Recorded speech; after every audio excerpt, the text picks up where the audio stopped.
కర్ణాటక రాజధాని బెంగళూరులోని ఎం చిన్నస్వామి స్టేడియం భవిష్యత్తుపై తీవ్ర చర్చ జరుగుతోంది.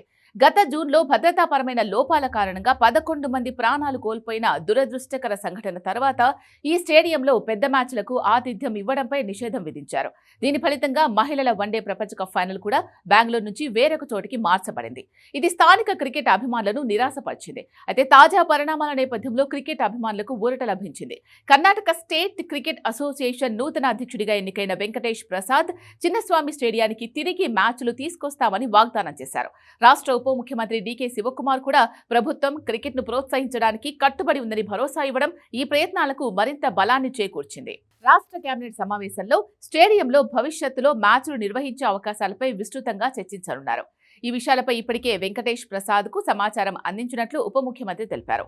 చిన్నస్వామి స్టేడియంలో క్రికెట్ మ్యాచ్లను పూర్తిగా నిలిపివేసే ఉద్దేశం ప్రభుత్వానికి లేదని ఆయన స్పష్టం చేశారు.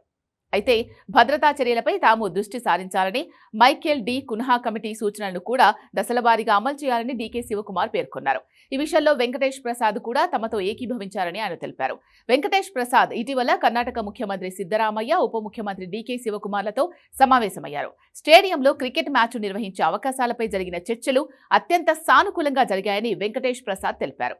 స్టేడియానికి తిరిగి క్రికెట్ ఉత్సాహాన్ని తీసుకురావాలి అనేది ప్రభుత్వ ఆశయమని ఆయన పేర్కొన్నారు.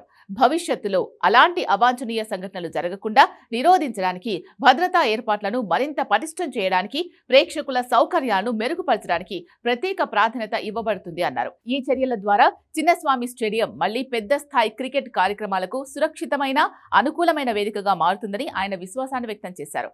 కాగా తాజా పరిణామాలు ఆర్సీబీ ఫ్యాన్స్ కు ఫుల్ జోష్ పెంచుతున్నాయి.